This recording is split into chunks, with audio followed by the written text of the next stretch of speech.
Salam merupakan lambang orang-orang yang beriman di dunia dan di akhirat. Bahkan, salam ini sudah ada sejak Nabi Ibrahim, alaihi salam.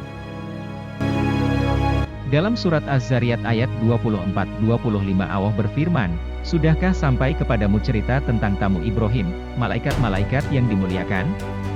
Ingatlah ketika mereka masuk ke tempatnya lalu mengucapkan, 'Salamun,' Ibrahim menjawab, 'Salamun.'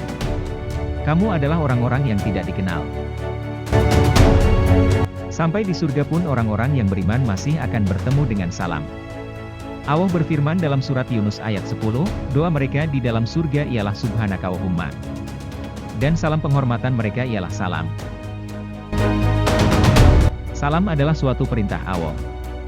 Dan apabila kalian diberi penghormatan dengan sesuatu penghormatan, maka balaslah penghormatan itu dengan yang lebih baik padanya, atau balaslah penghormatan itu dengan yang serupa. Sesungguhnya Allah selalu membuat perhitungan atas tiap-tiap sesuatu. Quran Surat An-Nisa ayat 86. Masuk rumah, majelis pertemuan, akan berbicara di hadapan publik amat disunahkan memberi salam. Berikut ini adalah beberapa fadilah salam. Pertama, tanda keislaman yang baik. Sesungguhnya seorang laki-laki bertanya kepada Rasulullah, manakah yang paling baik? Rasulullah menjawab, engkau memberi makan orang lain dan memberi salam kepada orang yang kamu kenal dan tidak kenal, muttafaqun alaih.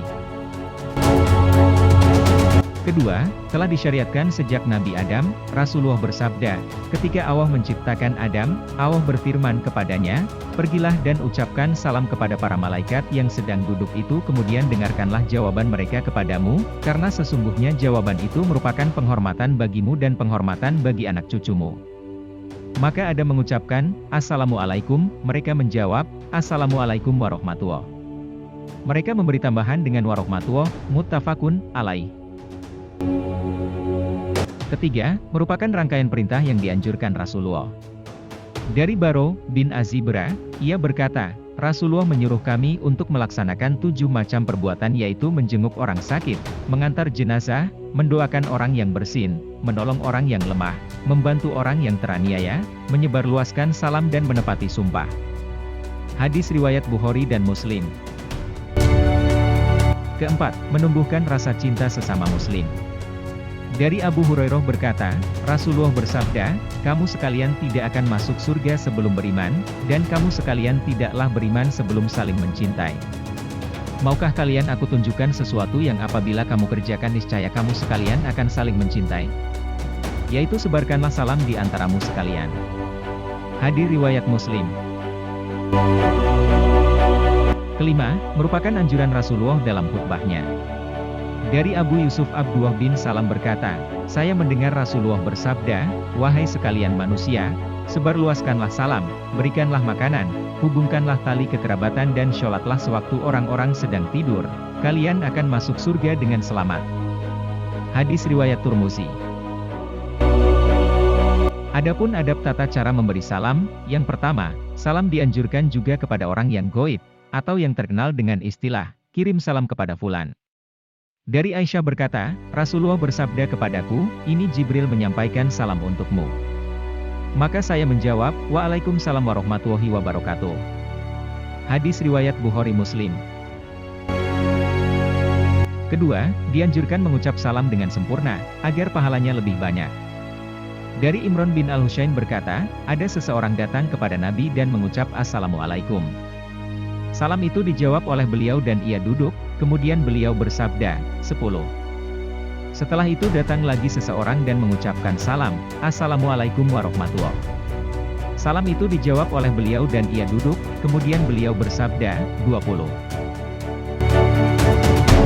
Setelah itu datang lagi seseorang dan mengucapkan, Assalamualaikum warahmatullahi wabarakatuh, salam itu dijawab oleh beliau dan ia duduk, kemudian beliau bersabda, 30.